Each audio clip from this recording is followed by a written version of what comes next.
Terve! Ollaan täällä Luumäellä vanha Kutostien varrella Salpa-asemalla. Lähdetään kattoo vähän bunkkereita. Lähdetään.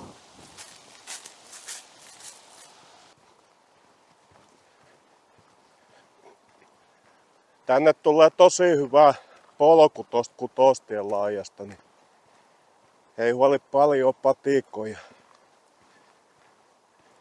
Tuolla on panssariesteitä ja tuolla eessä näkyy jo ensimmäinen bunkkeri. Tässä olisi nyt panssariesteitä. Vähän onko jäävuoria. Pieni osa näkyy maapinnalla yleisesti ottaen. Ja siihen aikaan ei ole kaivikoneita oikein ollut käytössä, niin hirmu työ on ollut kaivaa ja siirtää paikoille. Olisiko se viholliseen tulosuunta nyt ajateltu, että se olisi tuolta, kun tämä muoto on tämmönen tässä esteessä ja näissä kivissä. En tiedä mitä nykyvaunut, tulisiko heittämällä läpi näistä. Varmaan hidastus ainakin, että saisi panssaritorjuntaa sella sitten tuhoutuu helpommin. Minä luulen, että näitä on jotakin vähän siirrelty, että näyttää sellaiset, että ei ole ihan oikeilla paikoilla. En sitten tiedä. Tätähän on täällä Lappeenrannan ja Luumäen seudulla paljon näitä esteitä näkyvissä. Tässä näkyy teräsbetonikorsu viralliselta nimeltä. Minun mielestä näitä voi kutsua bunkkereiksi ihan hyvin. Salpalinjahan ei ole virallinen nimi, vaan Salpa-asema. Se on noin 1200 kilometriä pitkä ja parhaiten linnoitettu alue on tän niinku Luumäen alue, Lappeenranta, Ylämaa tällä sektorilla. Rakennustöihin osallistui noin 35 000 miestä ja muonituksesta vastasi noin 2000 lottoa.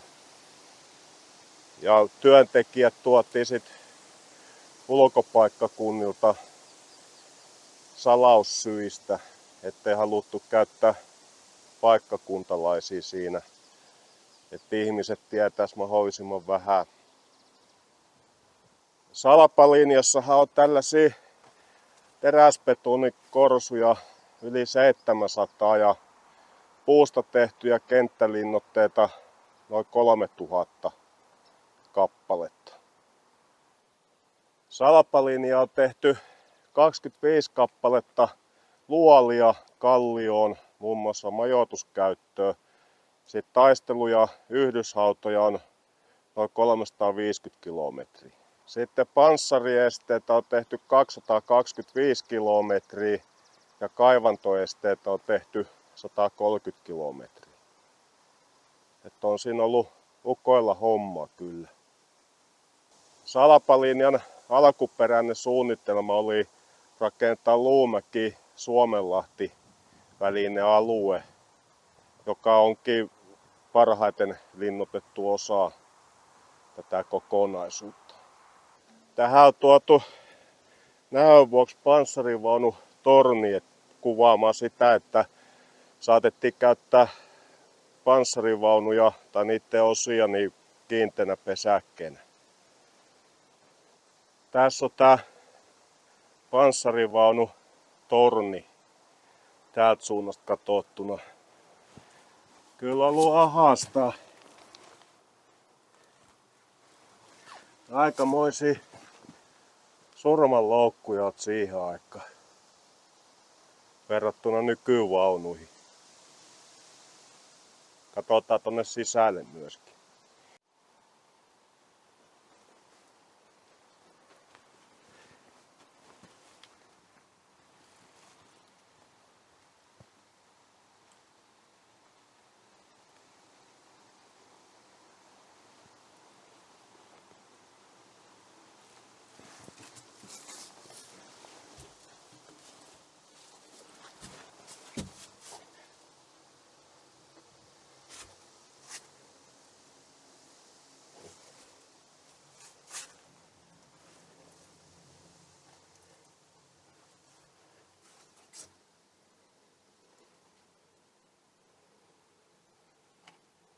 Liekko jotain parikymmentä millistä peltiä.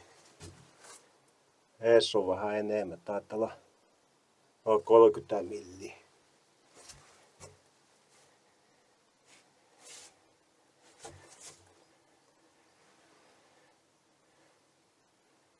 Siinä on vissiin ammuksia tässä näin. En oo varma, mutta vähän vaikuttaa siltä.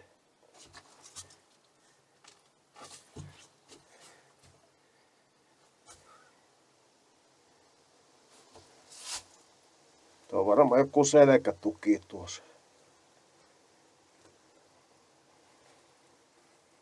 Eikä kävisi kateeksi, jos joutuisi joku tällaisessa olemaan nykypäivänä. Niin aikamoinen.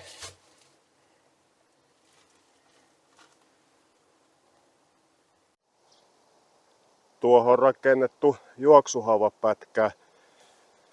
Uutta, tuo ei ole sota-aikaista, mutta tuo vasemmalla oleva konekiväärikorsu saattaa olla alkuperäinen. Lähdetään katsomaan.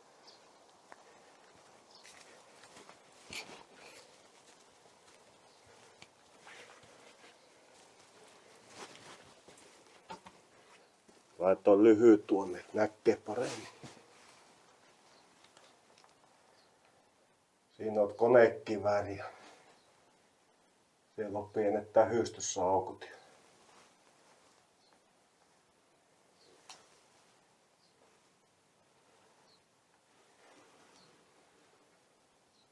Tämmönen. Lähdetään tutki ulkopuolelta.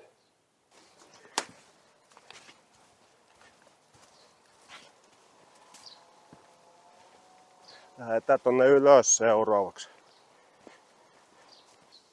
Äsken oltiin täällä sisällä ja se on vähän niinku kiven näköiseksi tehty. Tähänkin on laitettu joku puu tuohon, mikä on nyt myöhemmin katkottu. Hyvin naamioitu on kyllä. Tän näköinen on lähempää. Ja tuossa on se puu, mikä on katkaistu.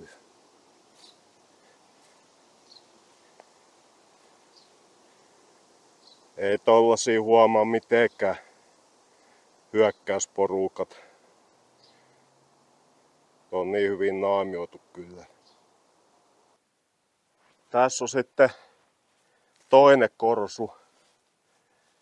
Siinä on sisäänmenoaukko ja sitten on mutka, minkä takana on sitten bunkkeriovi. Valitettavasti tää on lukittu. Ennen nämä oli auki ja tänne pääsi sissäkin. En tiedä minkä takia nykyään on lukittu. Tässä on ampuma-aukko ja tässä on teräsverkkoja tehty naamiointia siihen. Ja täällä on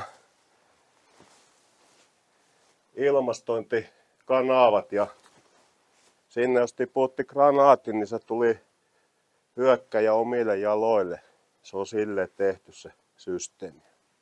Tuossa näkyy naamiointia. Sitten siihen on laitettu tarvittaessa havuja ja muita. Tuolta on päässyt ampumaan.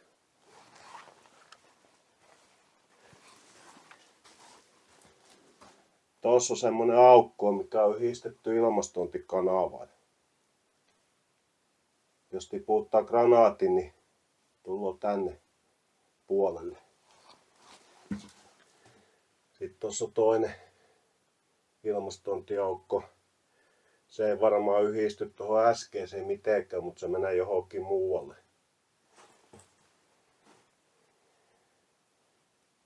Tässä on sitten ovi. Harmittaa, kun tuo on lukittu tuo ovi. Äsken oltiin tämän bunkkerin sisääntulo luona ja katsotaan nyt tästä suunnasta. Eli tässä on konekivääripesäke ja sitten tuolla on ollut panssaritorjuntatykki. Ja nämä bunkkerit oli sijoitettu sille, että ne ei ampunut suoraan oletettuun viholliseen tulosuuntaan, vaan joko sivuun tai sitten takanta. Ja silloin näitä ei olisi voinut tuhota millään tykeillä kauempaa. Ja nämä bunkkerit on sijoitettu sille toisiinsa nähden, että pystyy ampumaan ristitulta. Että jos löytää yhden bunkkerin, niin lähellä on sitten toinenkin. Näitähän ei käytetty koskaan tositoimissa. Neuvostoliiton vastahyökkäys saatiin torjuttua ennen Salpalinjaa. Ja sitten osaltaan varmasti vaikutti sekin, että liittoutuneet pääsi Normandian maihinnousun jälkeen hyökkäämään Saksaa vastaan sinne Eurooppaan, niin Stalinilla tuli kiire sitten Berliiniin. Se oli tärkeämpi tavoite kuin tämä Suomi. Sieltä Neuvostoliitto sai sitten isoja maa-alueita itselleen. Näissähän on teräsbetonia 45 tonnia, eli enemmän kuin monessa kerrostalossa. Ja erilaisia taakkoja, maa-aineksia, betonia, rautaa, kaikki on siirretty yhtä bunkkeriin varten noin 10 000 tonnia. Eli sen aikaisia kuorma-autoja on saanut olla 3000. 3000 kuorma-auto kuormallista tavaraa. Aika paljon.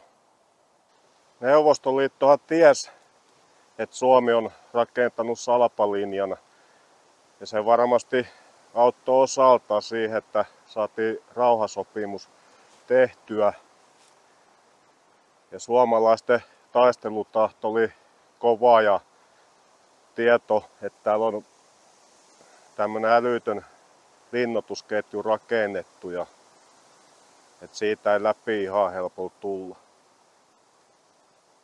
Että vaikka ei ollut tositoimis käytetty, niin täällä oli iso arvo kuitenkin. Salpalinjan kulut oli 2,5 miljardia sen ajan markkaa, eli nykyrahaksi muutettuna 712 miljoonaa euroa suunnilleen.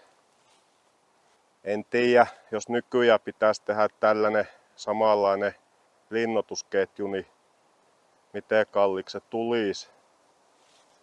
Minun puolesta voitaisiin ihan hyvin rakentaa. Olisi ihan mukava työmaa kyllä. Ruotsi avusti yhden kesän aikana rakennustöissä. Lähetti 900 miestä tänne ja antoi raha-avustusta 235 miljoonaa sen ajan markkaa.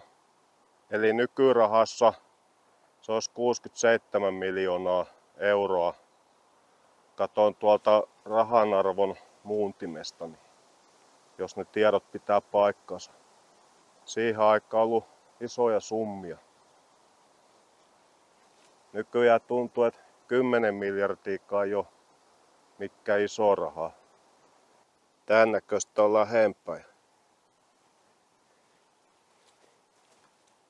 Tehty tämmöstä kallion muotoa tähän betonia. Sitten täällä on tämmösiä lenkkejä. Niihin on varmaan laitettu sitten tarvittaessa puurunkoja pystyyn lisänaamion takia.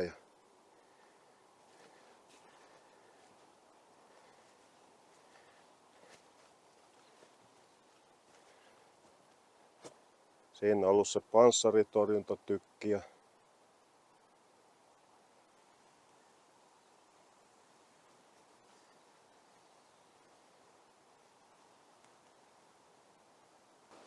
Nyt ollaan sitten bunkkerikatolla. Äsken oltiin tuolla alhaalla. Tässä on tähystyskupu.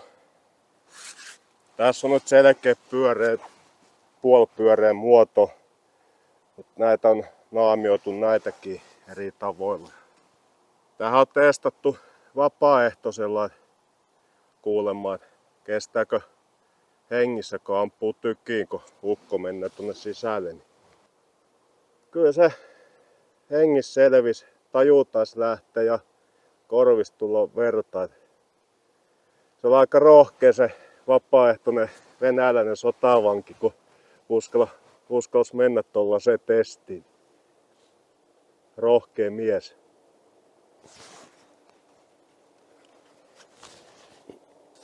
Tää pystyy ampumaan sellaisella Suomi-konepistoli muunnoksella. Siinä on sellainen litteä piipupää ja peräalo poistettu. Olikohan se korsukonepistoli se nimi. Ja laitan tuohon kuvaa sit videon, minkä näköinen se oli. Joo, tämmönen tähystyskupoli.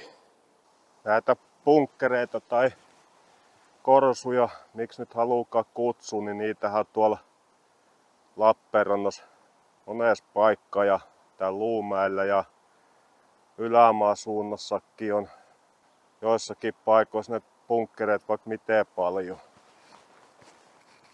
Sellaisia saattaisi päästä sisäänkin, mutta ne on näköjään lukittu nämä, missä on ihmisiä lähellä. Mutta jos menee sellaiseen paikkaan, missä on näitä, menee tutkimaan, niin kannattaa olla erittäin varovainen. Täällä on näitä paljaita harjateräksen päitä näkyvissä ja valo pitää olla mukana ja kumisaappaat ja olla tosi varovainen.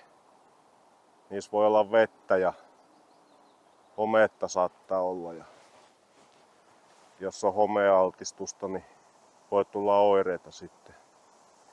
Harmittaa, kun ei päässyt nyt tonne sisälle. Pitää koettaa etsiä sellainen bunkkeri, mihin pääsee, tai sitten kävisi kysymässä, mistä löytyisi vain tänne. Niin olisi ihan kiva näyttää teillekin nuo sisäpuolen jutut. Ei voi mitään. Mietin, että teenkö me koko video, kun ei pääse tonne sisälle, mutta katellaan ulkoa päin.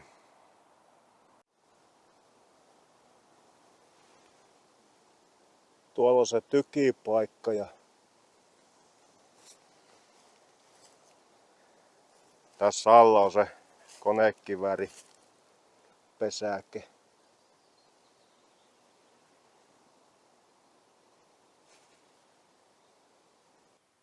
Tässä on majoituskorsu. Tässä ei ole aseistusta ensikään eikä tähystyskupua tuolla yllä. Eli tätä ei näe muuta kuin tästä suunnasta ainoastaan. Tässä on vähän leveämpi tää sisääntulo, kun tässä on ollut panssaritorjuntatykille suojatilaa ja tarvittaessa olisi sitten otettu asemia siitä. Tääkin on ikävä kyllä lukittu, tää ei päästä sisään. Pahoittelut siitä. Täällähän näkyy näitä rautoja. Että jos tosiaan tutkii näitä, niin tosi varovainen pitää olla. Näköjään lauvalla suojattu tästä keskeltä. Katsotaan tonne sisälle kuitenkin. Tän näköinen tää sisätulo on. Joutuu vähän kyyrys menemään. Eikö näkyy, niin aika paljon näitä rautatököjä täällä.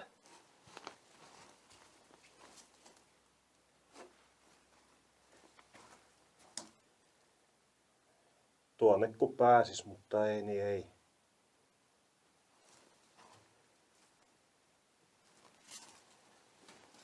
Ja mukava viile.